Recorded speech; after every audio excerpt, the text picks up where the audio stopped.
আসসালামু আলাইকুম। 10 মিনিট স্কুলের পক্ষ থেকে সকলকে স্বাগতম। আশা করি সকলে ভালো আছেন। আলহামদুলিল্লাহ আমিও ভালো আছি। ত্রিকোণমিতিক বেসিক সূত্রর আমি চমৎকার একটি নিয়ম নিয়ে এসেছি। সাগরের লবণ অনেক, কবরে ভূত আছে, টেরা লম্বা ভূত। অর্থাৎ আমরা বিভিন্ন ধরনের যে আমাদের যে কোণগুলো আছে, অর্থাৎ সাইন থিটা, কস থিটা, এগুলো মনে রাখার একটা সুন্দর নিয়ম নিয়ে এসেছি। এখানটা আমি যেহেতু সাগর লিখছি, সাগর থেকে আমি লিখতে পারি সাইন থিটা। সাইন থিটার সমান আমাদের কী হবে, যেহেতু লবণ আছে সেহেতু আমরা লিখতে পারি লম্ব।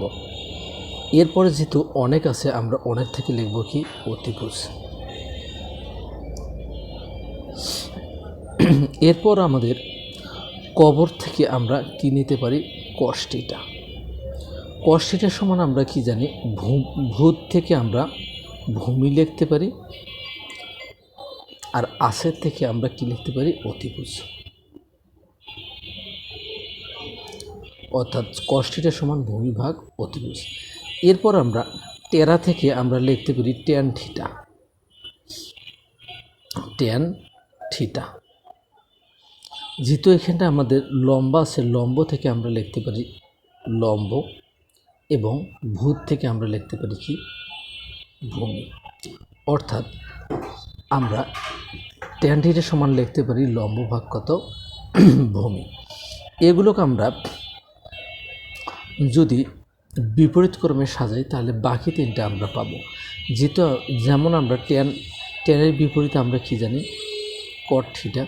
কট থিটার সমান আমরা লিখতে পারি এর বিপরীত ভূমি ভাগ কত, লম্ব।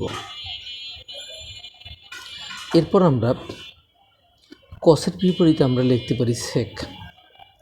সেক থিটার সমান আমরা লিখতে পারি কি অতিভুজ ভাগ ভূমি। অতিভুজ ভাগ ভূমি। এরপর আমরা সাইনের বিপরীত জানি আমরা কি কসেক।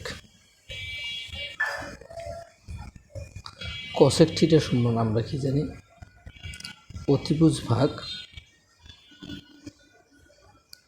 লম্ব। তাহলে আমরা এই একটা মাত্র সূত্র যদি আমরা এই লাইনটা যদি মনে রাখতে পারি তাহলে এগুলো আমরা সবগুলো লিখতে পারবো। এইরকম ইন্টারেস্টিং সব ভিডিও পেতে আমার ফেসবুক পেজটা ফলো দিয়ে রাখবেন এবং শেয়ার করবেন, যাতে পরবর্তী ভিডিওটি প্রকাশ হওয়া মাত্রই নোটিফিকেশনের মাধ্যমে জানতে পারেন। আমি আগামী ক্লাসে ত্রিকোণমিতিক যে অনুপাত আছে, আমি ত্রিকোণমিতিক অনুপাত আলোচনা করব ইনশাআল্লাহ। সকলে সুস্থ থাকবেন, ভালো থাকবেন। সকলের সুস্বাস্থ্য কামনা করে আজকের মতো এখানেই শেষ করতেছি। দেখা হবে আগামী ক্লাসে। সকলে সুস্থ থাকবেন, ভালো থাকবেন। আল্লাহ হাফেজ।